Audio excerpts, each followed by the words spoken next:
I'm here with one of my favorite people, Robert Battle, and we're here to talk about his new, well, I'm going to say new because it is new for all of us. Yeah. His new residency as choreographer in residence for the Paul Taylor Company. Yes. Congratulations. Thank you. You know, the piece is called Under the Rhythm. And it's personal for me because of my mom. You're talking about mother, right? As we started the interview, she played such a huge role, not only the obvious role in bringing me up, but my mother's actually my cousin.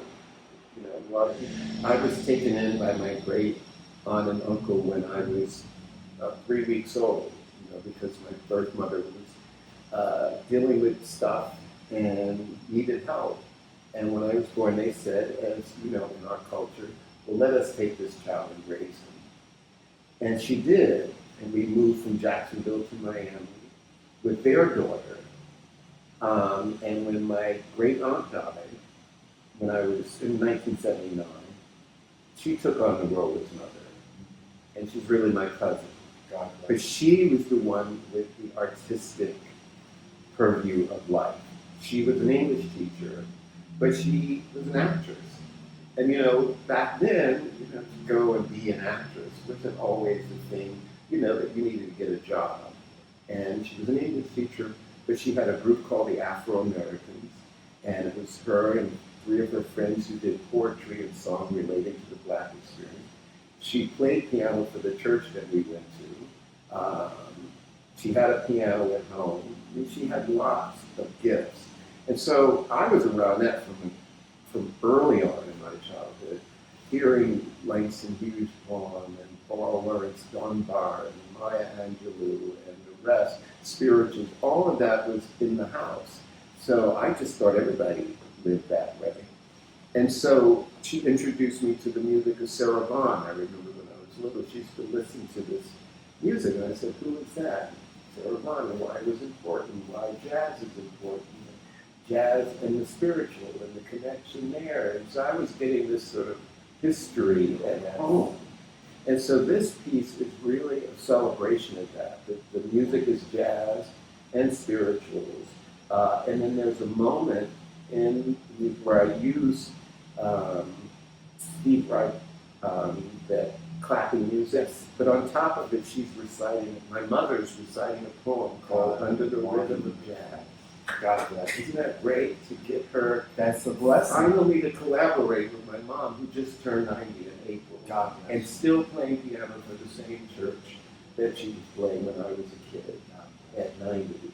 And so I really wanted to give her her flowers while she's here, and really honor the fact that she instilled in me this artist that I've become. She is a huge part of that. When I was dancing, you know, I started out singing in the church choir, soprano. Then I was studying piano because they realized I had an ear for music. And then that sort of parlayed into dance. And I was bullied. You know, I came from that kind of neighborhood, a tough neighborhood. You were bullied if you were dancing all of that. You know how that all goes. But at home, she made me feel that that was the most noble and greatest thing that I could be, was an artist or a dancer. When I saw the Ailey Company when they came to Miami, she made sure that I saw the company. And I said, well, I want to be like that, not thinking one day Judith Jamison would choose me to lead the company after her and Mr. Ailey. But my mom was such a huge part of all of that connectedness. And so what an inspiration to make a dance, right?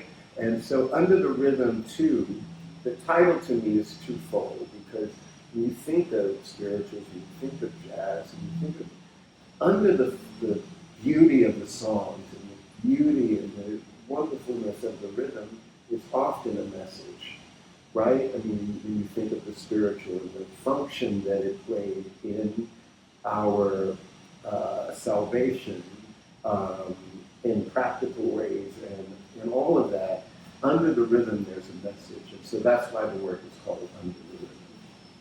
Yeah, yes, I'm really excited about it. And I also use a spiritual it's called Many Faiths, Study War No More, down by the riverside.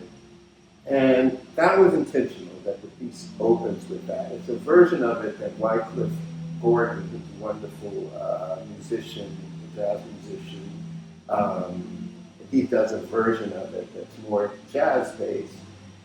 And it starts with, I ain't gonna study war no more. And I thought that that was really important in the times in which we live, where war is both real, metaphoric, in so many ways.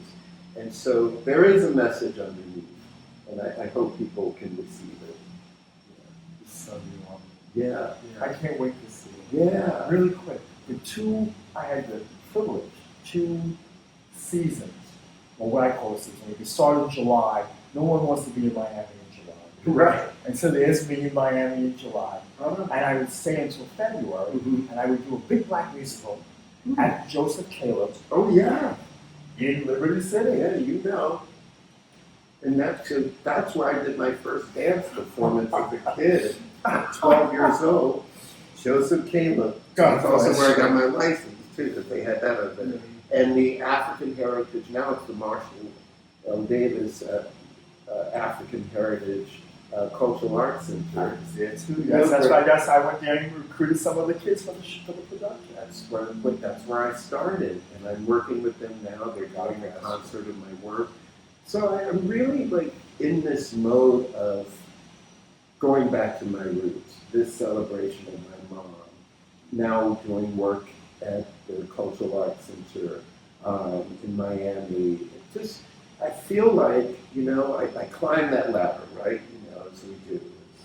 Climb that ladder, Dataworks, Parsons, and Ailey, the pinnacle of it.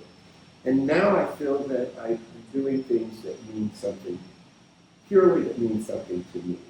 And it's not about a career move, right? It's about really utilizing my voice to, shine light on things that really have inspired me to be where I am today. And so that's what it's all about now. I've enjoyed this so much. I've been waiting to do this with you for years. Go way back. Yes. And I'm just so happy for you and everything that you do. Just really, being a champion for this art form is so important. And you do it so beautifully. Thank you. So thank you. I'm grateful. Thank you.